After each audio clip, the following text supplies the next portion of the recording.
तो कल व्यवसायत्मिका बुद्धि रेके है कुरनंदना, इस पर वाणी का प्रचार किया था हमने। तो अब तो ये देखना है कि बहुशाखा ही अनंताश्च बुद्धयो व्यवसायिनाम जो कहे, वो अव्यवसायी जो हैं, अनिश्चय करने वाले, जो निश्चय नहीं किए हैं, उनकी बुद्धि बहुत शाखा वाली है तो और अनंत है। तो बहुत शाखा वाली और अनंत है, कैसे जानेंगे? तो कहे कि यही उनको जो है कर्म कांड में प्रवृत्त होकर के कामना के अनुसार विभिन्न प्रकार के फलों को पाने के लिए जो प्रयत्नशील रहते हैं, उनकी बुद्धियां जो हैं बहुत प्रकार की होती हैं। यही दे रहे हैं कि जामिमां पुष्पितां वाचं प्रवदन्त्य विपश्चितः वेदवादरता पार्थ नान्यदस्तीति वादिनः। तो कहते हैं कि जो लोग ये कहते हैं कि वेद से जो प्रतिपादित कर्म हैं उनके द्वारा नाना प्रकार के फलों की प्राप्ति होती है, तो उसकी चर्चा करते हुए कह रहे हैं कि देखिए, ये पुष्पित वाणी को जामिमां वाचं प्रवदन्ति, पुष्पितां वाचं कह रहे हैं कि जो इस तरह की पुष्पयुक्त बात को कहते हैं। पुष्पिता तो मतलब क्या हुआ? जैसे फूल लगा है तो हमको आशा होती है कि इसमें फल भी लगेगा। तो पुष्पितां वाचं प्रवदन्ति अविपश्चितः, लेकिन जो विपश्चित नहीं है वही इस तरह की बातें करते हैं। वेदवादरता पार्थ, वेद के जो विभिन्न प्रकार के विधान हैं उनमें ही जिनकी बुद्धि है, वेदवाद में ही जो लोग रत हैं, रमण कर रहे हैं। क्यों? वहाँ तो साधन बतलाए गए हैं कि ये इस कामना के लिए ये कर्म करे, इस कामना की पूर्ति के लिए ये कर्म करे, और ये भी नहीं है कि वह जो है वो निष्फल कर्म है, क्योंकि स्वाध्यायोध्येतव्य इस विधि के द्वारा उनका विधान है। स्वाध्याय वेद है, उसको पढ़ना चाहिए और उसमें विहित जो कर्म है उनको करना चाहिए। तो पुष्पित बाग का मतलब क्या हुआ? तो फूले हुए पलाश की तरह जो अफलात बुद्धि है, फल रहिता बुद्धि है। माने पुष्प तो दिखाई दे रहे हैं दूर से, वो अच्छा रमणीय लग रहा है पलाश वृक्ष, किंतु वो नहीं होता, आपात रमणीय है, उसमें फल नहीं लगते। तो इसलिए वेद भी जो साध्य साधन संबंध ये तो उसमें आए, लेकिन निरतिशय फल उसमें नहीं है। क्यों? कहे फल तो हर जगह है, जहाँ भी जैसे पुत्र की कामना हो तो पुत्रष्टि करे इत्यादि जो भी कर्म हैं, वहाँ फल तो दिए हुए हैं। कहे कि वो तो दिए हुए हैं, लेकिन वो निरतिशय फल कहीं नहीं। निरतिशय फल का मतलब जो ऐसा फल जिसका अतिशय कोई न कर सके। तो सर्वश्रेष्ठ फल क्या है? तो भगवत भजन आदि के द्वारा उस तत्व को जान लेना, भगवत तत्व को जान लेना, अपने स्वरूप को जान लेना, यही सबसे यही श्रेष्ठ फल है इस शरीर का। इसीलिए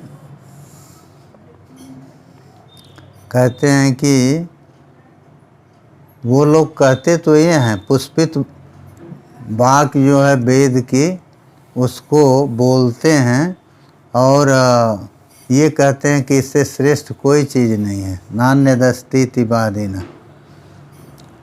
लेकिन वो किस तरह की बात करते हैं, तो कामात्मान स्वर्ग परा। काम जिनके मन में सर्वदा उदित होता रहता है, कोई न कोई कामना उदित होती रहती है, तो होता क्या है कि एक कामना पूरी हुई, फिर दूसरी के लिए वो प्रयास करता है, फिर तीसरी के लिए। तो इस तरह से कर्म और भोग के आवर्त में, भ्रमी में, जल का जो भ्रमी है जल की, उसमें वो पड़ा रहता है, उसके बाहर नहीं निकल पाता।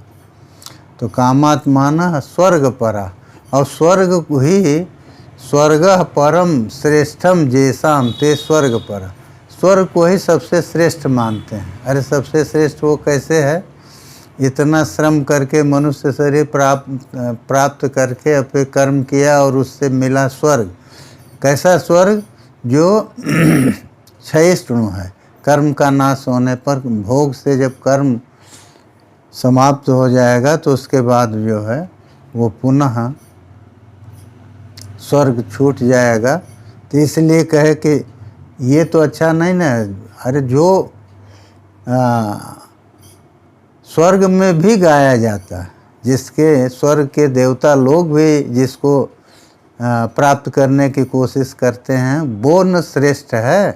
तो इसलिए जो लोग स्वर्ग को ही श्रेष्ठ मानते हैं, वो जो हैं वो जन्म कर्म फलप्रदाम, जन्म कर्म फलप्रदा वाणी को ही बतलाते रहते हैं। तो मतलब क्या हुआ? जन्म जो है, आगे अपूर्व जन्म होगा। अपूर्व देह और इंद्रिय का संबंध, यही है जन्म। तो अपूर्व शरीर इंद्रिय का संबंध लक्षण जन्म हुआ। और जन्म किस लिए होता है? कर्म करने के लिए। और उस कर्म से जो है फिर फल मिलता है। तो वही कह रहे हैं कि ये जो लोग वेद के द्वारा सर्वश्रेष्ठ फल को बताते हैं, वो सर्वश्रेष्ठ फल उनका स्वर्ग है। और ये जो है क्रिया विशेष बहुला वो वाणी है, माने उसमें निरंतर कर्म करते रहना। तो कर्म में तो कष्ट होता ही है। और भोग ऐश्वर्य गतिम प्रति, और उनको होता क्या है? कर्म करके पुनः जन्म प्राप्त होता है। और वो जो है पुनः जो है कर्म करते हैं, फिर भोग प्राप्त करते हैं स्वर्ग आदि लोकों में जा कर के, और फिर धरती पर आ जाते हैं, मृत्युलोक में आ जाते हैं। तो उनकी वाणी जो है वो क्रिया विशेष बहुला क्रिया जो है वो निरंतर। तो क्रिया विशेष बहुला वाणी में दोष क्या है? वो जो लोग कर्मों का प्रतिपादन करते हैं, विभिन्न यज्ञ याग आदि का प्रतिपादन कर रहे हैं, तो दो दोष है। एक तो ये है कि उसमें वैगुण्य आया, कर्म में कोई सविधि पूरा नहीं हुआ तो उसका फल नहीं मिलेगा, अनिष्ट भी हो सकता। जैसे जन्मेजय ने कहा था कि हमारे पितामह ने जो राजसूय यज्ञ किया, उसी का प्रतिफल है कि महाभारत युद्ध हुआ और इतने लोग मारे गए। अब यज्ञ से ये विध्वंस हुआ, इतने लोगों का नाश हुआ। कह कि हाँ, राजसूय जो है वो सभी जल्दी पूरा नहीं होता। तो इसलिए हाँ, ऐसी वाणी जो है जो क्रिया विशेष बहुला है, माने क्रिया विशेष ही जिसमें अधिक है। तो क्रिया विशेष है माने शरीर से वो कर्म होने हैं, थोड़ी सी असावधानी हुई तो उनमें जो है दोष भी संभावित है। तो उससे जो है कष्ट ही कष्ट है। तो उस क्रिया को करते समय भी कष्ट है। अगर कोई वैगुण्य आ गया, कोई दोष आ गया उसमें, तो फिर कष्ट है। और उसके द्वारा जो फल मिलेगा इतना श्रम करने के बाद, वो भी कष्टदायक है। कैसे कि वो स्वर्ग मिलेगा, स्वर्ग भी जो है उसमें हमेशा ये भय बैठा रहता है कि ये हमारा कर्म इस समय समाप्त होगा तो हमको पुनः धरती पर जाना पड़ेगा, या ये स्वर्ग हमारा छूट जाएगा। तो ये वाणी कैसी है? तो भोग ऐश्वर्य गतिम प्रति, भोग और ऐश्वर्य को प्राप्त कराने वाली। तो भोग और ऐश्वर्य को प्राप्त कराएगी तो कर्म से जो प्राप्त होगा, कर्म, भोग और ऐश्वर्य, ऐश्वर्य माने ईश्वरता का भाव, जिसमें हमारे पास कुछ अधिकार आते हैं, नियंत्रण की क्षमता आती है। क्योंकि मनुष्य को दोनों तरह से संतुष्टि होती है। वो सुख चाहता है या जो भी भोग चाहता है वो मिले तो उससे उसको संतुष्टि होती है, और नियंत्रण की क्षमता हो तो उससे भी उसको संतुष्टि होती है कि इतने लोगों के ऊपर हम नियंत्रण कर रहे हैं, तो इससे उसके अहम को संतुष्टि होती है। तो कह रहे हैं कि ये क्रिया विशेष बहुला जो वाणी है, जो क्रिया विशेष का ही प्रतिपादन करती है, उससे हमको भोग और ऐश्वर्य की गति मिलती। तो भोग ऐश्वर्य की गति मिलती है तो मतलब क्या है कि हम उससे संसार में ही पड़े रहते हैं। अरे भोग यहीं मिलेगा, ऐश्वर्य भी यहाँ मिलेगा। तो इस तरह की वाणी जो है हमको संसार के आवर्त के बाहर नहीं ले जा पाती।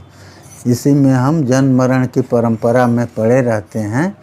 तो सबसे बड़ा नुकसान इसका क्या है, हानि इससे क्या होती है? तो कहते हैं भोग ऐश्वर्य प्रसक्ता नाम तया परहित चेतसाम व्यवसायात्मिका बुद्धि समाधव न विधीयते। कहते हैं कि देखिए ये सबसे बड़ी हानि है उस वाणी के अनुसार चलने में कि भोग ऐश्वर्य प्रसक्ता नाम। होगा क्या?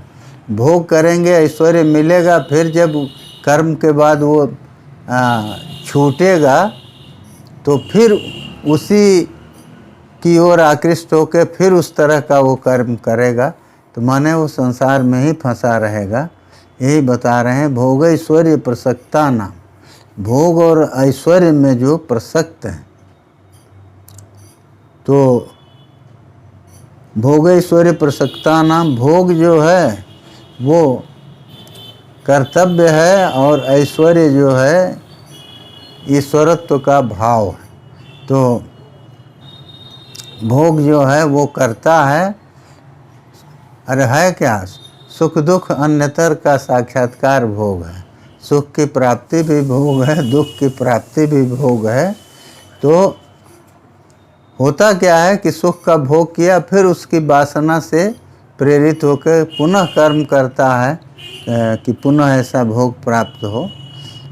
तो भोग और ऐश्वर्य इन दोनों की ओर जिसकी बुद्धि लगी हुई है, उन्हीं में जिसका प्रेम है, वो लोग इस वाणी के द्वारा, क्रिया विशेष बहुला जो वाणी है उसके द्वारा तया अपहृत चेतसा, मुझसे उनका चित्त जो है अपहृत हो जाता है, आच्छादित हो जाता है। वो लोग, उनका विवेक और विज्ञान, विवेक और प्रज्ञान दोनों आच्छादित हो जाते हैं, नष्ट हो जाते हैं। तो उन लोगों की व्यवसायात्मिका बुद्धि समाधौ न विधीयते, तो उनकी जो है व्यवसायात्मिका सांख्य योगे व जा बुद्धि है। तो उनकी अब होगा क्या? वो सांख्य में या योग में जो भी बुद्धि है जिससे कल्याण होना है, वो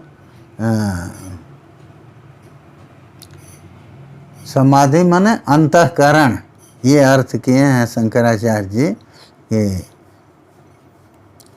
तो उनकी बुद्धि जो है वो अंतःकरण में स्थिर नहीं हो पाती। तया परिहित चेतसाम व्यवसायात्मिका बुद्धि समाधौ न विधीयते। समाधि में वो जो है पुरुषोपभोगाय सर्वमिति समाधि अंतःकरणम बुद्धि तस्मिन् समाधौ न विधीयते न भवति। कहते हैं कि माने जो भी है सांख्य और योग में जो बुद्धि है वो तो मतलब क्या है कि चाहे आप सांख्य का मार्ग पकड़ने और चाहे योग का मार्ग पकड़ने, माने योग है ईश्वर प्राप्ति के लिए विभिन्न जो उपाय हैं, तो ये तो दोनों नहीं हुआ। ना आपने ज्ञान को पकड़ा उससे भी जाएंगे परमेश्वर की प्राप्ति को कर सकते हैं, और न तो आपने योग माने ईश्वर प्राप्ति के लिए जो अन्य कर्म योग आदि हैं उन्हीं के लिए उन्हीं का रास्ता आपने पकड़ा। तो समाधि समाधीयते अस्मिन् पुरुषोपभोगाय सर्वमिति, पुरुष के उपभोग के लिए सब कुछ अंतःकरण में ही समाहित है। तो उस समाधि में समाधौ न विधीयते न भवति, तो वो कहाँ से उस अंतःकरण में तो पुरुष के उपभोग के लिए सब कुछ है ये वो सोचता है, ऐसा है नहीं। अरे कर्म आप करेंगे तो वो कर्म जो है वो अपने सामर्थ्य के अनुसार उनको जितना फल देना है उतना वो देंगे, और ये थोड़े है कि आपको अनंत काल तक वो फल देते रहेंगे। तो इसीलिए कहते हैं कि उन समाधि में उसका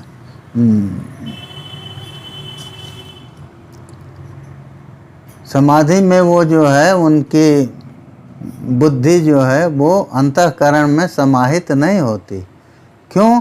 वो तो निरंतर उनका मन तो फल में चला गया, तो वो अंतःकरण में फलाभिसंधि रहित जो काम करने वाले हैं, जो फल को छोड़ करके या फल को ईश्वर में अर्पित करके जो कर्म करते हैं, उनका मन तो फल की ओर नहीं जाएगा। लेकिन जो लोग भोग एवं ऐश्वर्य के लिए कर्म कर रहे हैं, तो उनका जो मन है, उनकी जो बुद्धि है वो अंतःकरण में नहीं जाती। अंतःकरण में वो ये सोचते हैं कि यहीं पर जो है सब कुछ है,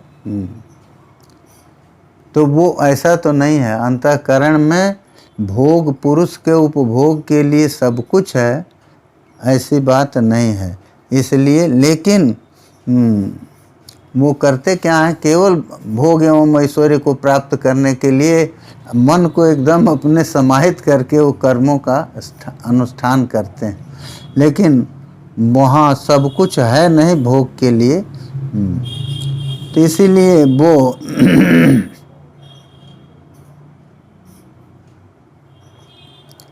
यद्यपि ये कोई कह सकता है, देखिए कर्म तो एक ही है, जैसे अग्निहोत्र आदि है, तो हमने स्वर्ग की कामना से किया, विधि तो उसकी वही रहेगी, और हमने स्वर्ग की कामना छोड़ करके अपना कर्तव्य समझ के ईश्वरार्पण बुद्धि से किया, तब भी वो क्रिया उसी तरह की होगी।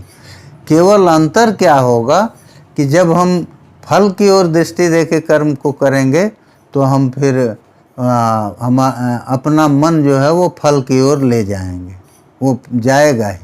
और जब हम ईश्वरार्पण बुद्धि से करेंगे तो केवल क्रिया तक हम सीमित रहेंगे, और हमारा मन जो है वो उसके फल की ओर नहीं जाएगा। फल की ओर न जाने का मतलब क्या है?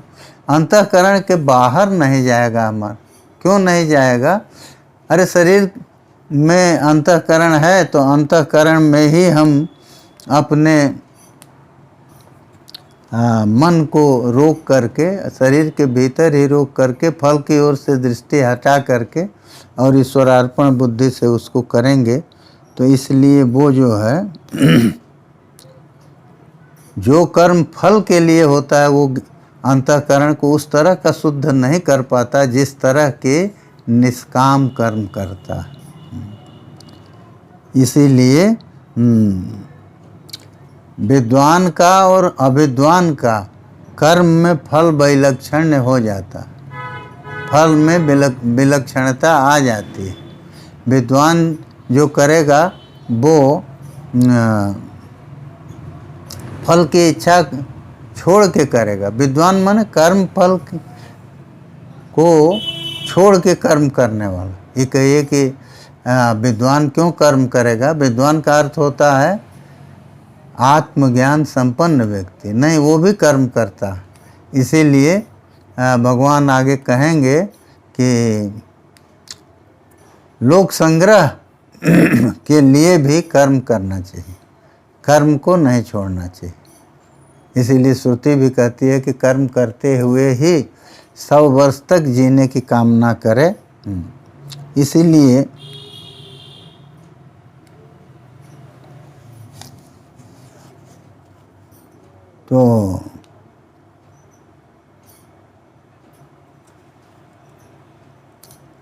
तो कहते हैं कि अच्छा ठीक है, कामना को जिसने छोड़ दिया। अब त्रैगुण्य विषया वेदा इस श्लोक पर आते हैं, तो माने ये कहा कि यदि हमने कामना को छोड़ दिया, कर्म तो एक ही तरह का है, कर्म जो भी है उसकी विधि है, किस तरह से होगा तो उसका अनुष्ठान तो उसी तरह से होना है। तो कर्म उसी तरह से होगा, अंतर क्या होगा कि हम फल की कामना छोड़ दें या फल की कामना को रखें।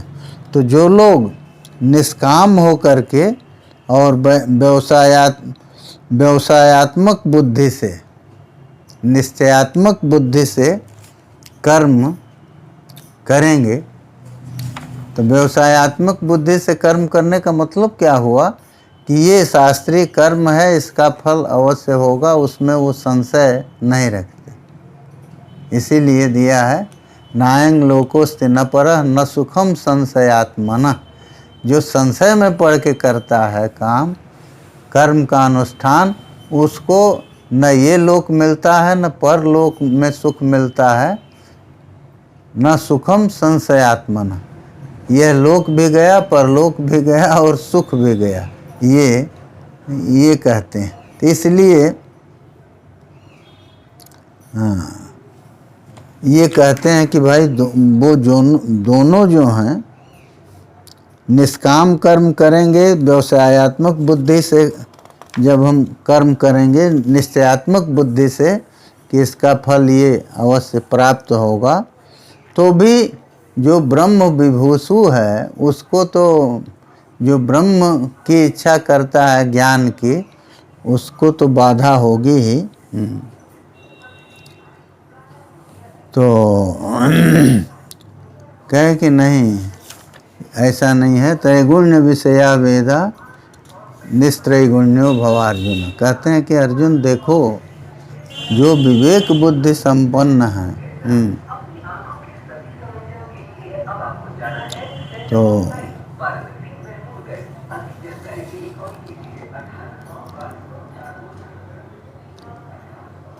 त्रैगुण्य विषया वेदा निस्त्रैगुण्यो भव अर्जुन। कहते हैं कि अर्जुन देखो, विषय वेद जो हैं वो त्रैगुण्य विषय हैं। त्रैगुण्य विषय का मतलब क्या है? देखिए, दो स्थिति है। एक तो ये जो त्रिगुणात्मिका प्रकृति है, सत्व रजस तम, जो कि साम्यावस्था रूपा प्रकृति, वो प्रकृति जो है उससे सभी कार्य होते हैं। आगे भगवान कहेंगे प्रकृति क्रियमाणानि गुणैः कर्माणि सर्वशः। प्रकृति के गुण जो हैं उनसे सभी कर्म होते हैं। और अहंकार विमूढ़ात्मा कर्ता हमिति मन्यते, और अहंकार से जो विमूढ़ है वो अपने को कर्ता उसी में मान लेता। तो इसलिए कह रहे हैं कि नहीं, ये न करके तुम उस त्रिगुणात्मक प्रकृति से अलग हो जाओ। त्रैगुण्य विषया वेदा, प्रकृति त्रिगुणात्मिका प्रकृति के जो कार्य हैं, ये संपूर्ण जो संसार है ये उसी का कार्य है। तो वो उसी के बारे में वेद जो हैं वो बताते हैं, सृष्टि और प्रलय, और फिर सृष्टि के भीतर सुख कैसे प्राप्त किया जाए। तो वो सृष्टि के को अविराम रूप से चलाने के लिए कर्म आ जाते हैं। तो वो कर्म जो हैं उनमें साधन के रूप में विभिन्न प्रकृति से जो उत्पन्न पदार्थ हैं उन पदार्थों को साधन बना करके वो कर्म होते हैं, वो चाहे अग्निहोत्र आदि हो, जो भी हो। तो इसीलिए कह रहे हैं कि त्रैगुण्य विषया वेदा और निस्त्रैगुण्यो भव अर्जुन। कहे अर्जुन तुम निस्त्रैगुण्य हो जाए, माने वेद जो हैं वो संसार को प्रकाशित कर रहे हैं। संसार को प्रकाशित करने का क्या मतलब है कि संसार सृष्टि कैसे हो रही है, इसमें सुख दुख आदि प्राप्त कैसे होंगे, हमारी जो कामना है उसकी पूर्ति के लिए क्या उपाय हैं, तो ये सब कुछ है वेद बता रहे हैं। तो बहुत अधिक उपाय उसी के लिए हैं। तो इसीलिए कहे अरे पूरा का पूरा अथर्ववेद जो है वो उसमें उपाय ही भरे हुए हैं। तो इसलिए कहे कि तुम निस्त्रैगुण्य हो जाओ, माने त्रैगुण्य से रहित हो जाओ, निष्काम हो जाओ। निस्त्रैगुण्य, त्रैगुण्य रहित होने का क्या मतलब है? जब तक शरीर है तब तक तो प्रयोजन सांसारिक पदार्थों से प्रयोजन की पूर्ति करनी ही होगी। कहते हैं कि नहीं वो ठीक है, लेकिन कामना उसकी छोड़ दो, निष्काम हो जाओ। तो ऐसा नहीं है कि आपका शरीर है तो वो शरीर जो है अदृश्य से चल रहा है, तो समय पर उसको जो ज़रूरत होगी उसकी पूर्ति भी वो आपका अदृष्ट कराता रहेगा। इसलिए कहे कि तुम निष्काम हो जाओ और निर्द्वंदो नित्य सत्वस्थ। क्योंकि अब तुमको यदि उस परम तत्व को प्राप्त करना है, नित्य सुख को प्राप्त करना है, इस संसार की जो आवागमन की परंपरा है उससे मुक्त होना है, तो तुमको प्रकृति में अपना जो आकर्षण है उसको समाप्त कर देना होगा। प्रकृति के पदार्थों में जो त्रिगुणात्मिका प्रकृति के कार्य हैं, सांसारिक पदार्थ, उनमें जो तुम्हारा आकर्षण है उसको छोड़ दो।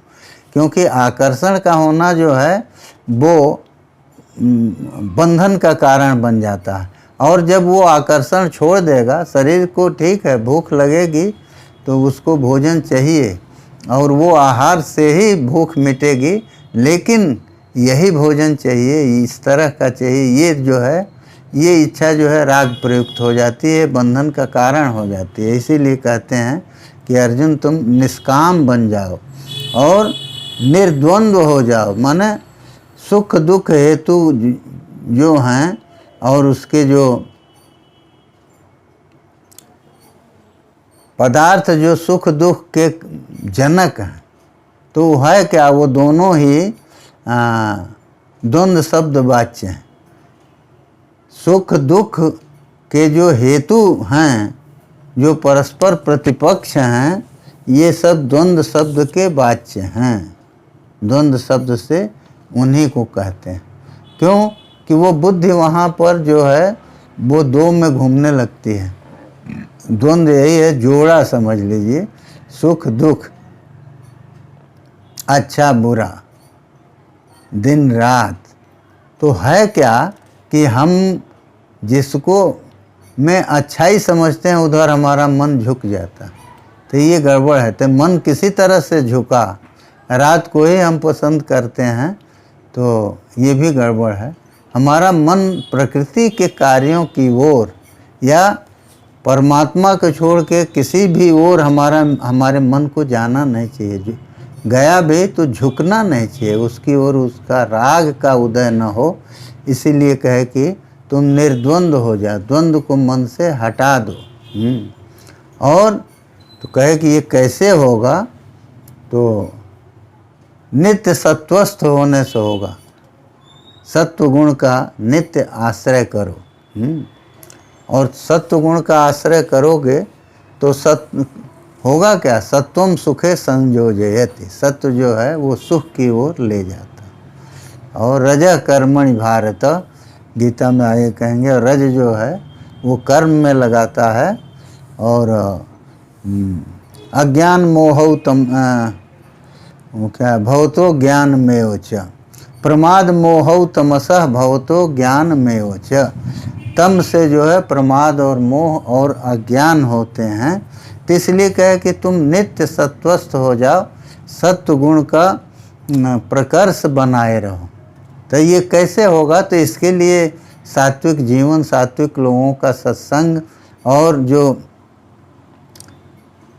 ऐसे आहार, ऐसे संग जिनके द्वारा तम की प्रवृत्ति हो रही हो अथवा रज की प्रवृत्ति हो रही हो, उसको धीरे धीरे शांत करना होगा, उनको छोड़ना होगा। इसलिए कहे कि सत्व गुणाश्रित हो जाओ। सत्व गुणाश्रित होने का मतलब क्या है? माने हर तरह से तुम अपने मन से ये प्रयास करो कि सत्व का उदय मन में रहे और सत्व को के विक्षेप के लिए जो भी प्रतिपक्ष भूत पदार्थ हैं उनको छोड़ो। सत्व जो है वो बाधित न हो, ये हमेशा ध्यान रखो। तो होगा क्या? कर्म को जब आप बहुत अधिक करेंगे तो उससे तो मन जो है वो इधर उधर जाता हुआ व्याकुल रहेगा ही। तो धीरे धीरे जो आवश्यक हैं उतने कर्म को करते हुए और जो अनायास प्राप्त हो रहा है जीवन का साधन, उससे संतोष करते हुए जीवन बिताने पर वो सत्व की वृद्धि होती रहेगी। और इसीलिए भगवान कहे तथा निर्योग क्षेम आत्मवान। योग और क्षेम दोनों के विषय से बाहर निकल जाओ। योग क्या है कि कोई ये चीज़ हमारे पास नहीं है, ये मिल जाए तो अलब्ध का लाभ योग है, और जो है हमारे पास उसकी रक्षा रहे, इसको सोचना ये क्षेम है। तो इसलिए होगी क्या कि योग क्षेम को जो सोचता रहेगा उसकी तो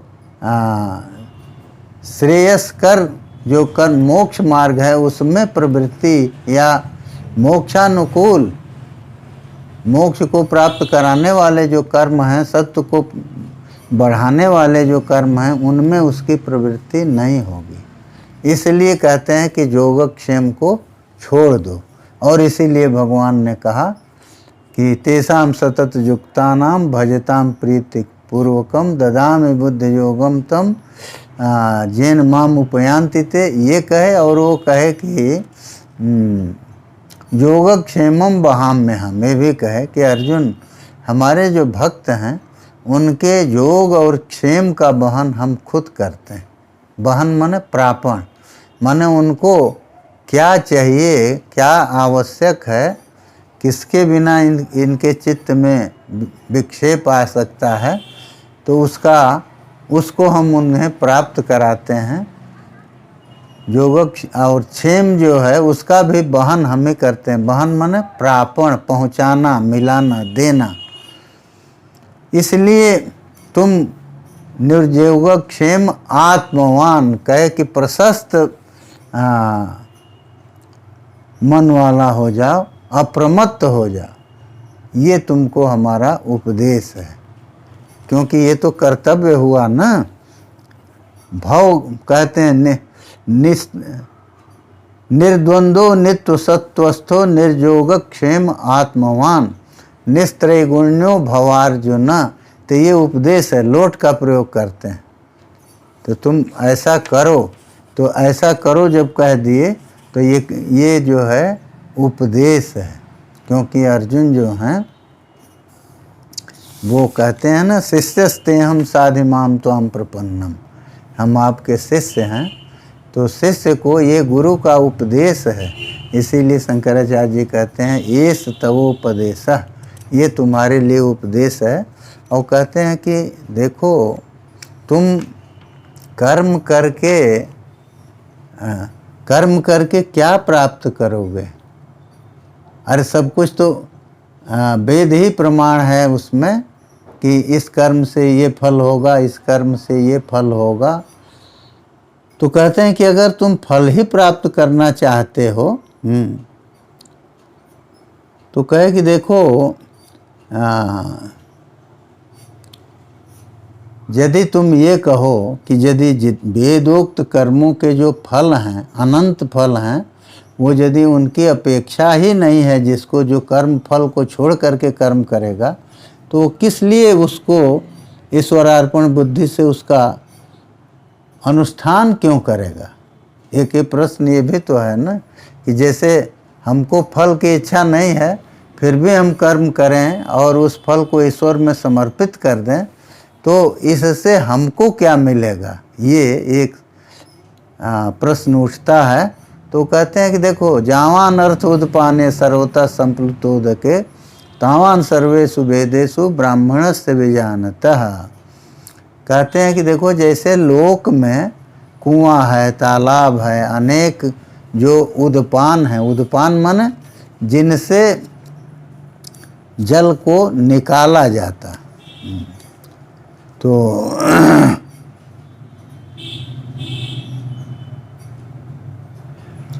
तो ये है क्या कि ये सब परिच्छिन्न उदक यहाँ है, माने सीमित जल है, कुएं में है, हाँ, और उसी तरह से तालाब में है।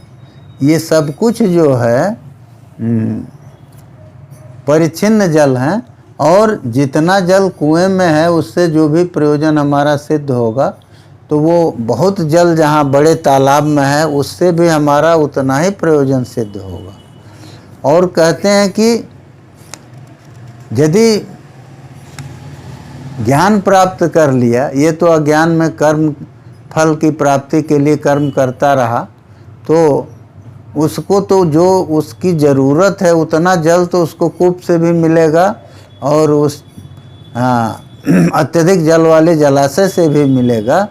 लेकिन जितना भी कर्म वेद में वेद हैं उनसे जो भी फल प्राप्त होता है, वो सभी फल ब्राह्मण जब ज्ञानवान हो जाता है, ज्ञान संपन्न हो जाता है, तो सब कुछ उसको मिल जाता है। तो इसलिए तुमको ये नहीं सोचना चाहिए कि इससे हमारा क्या होगा, हम ईश्वरार्पण बुद्धि से करें हमको क्या मिलेगा।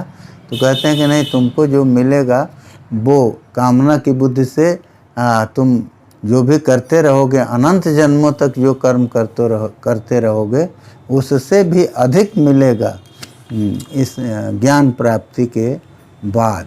इसलिए तुम निष्काम होकर के कर्म करो। अब कल पुनः इस पर आगे बात करेंगे कर्म के अधिकार आदि के ऊपर।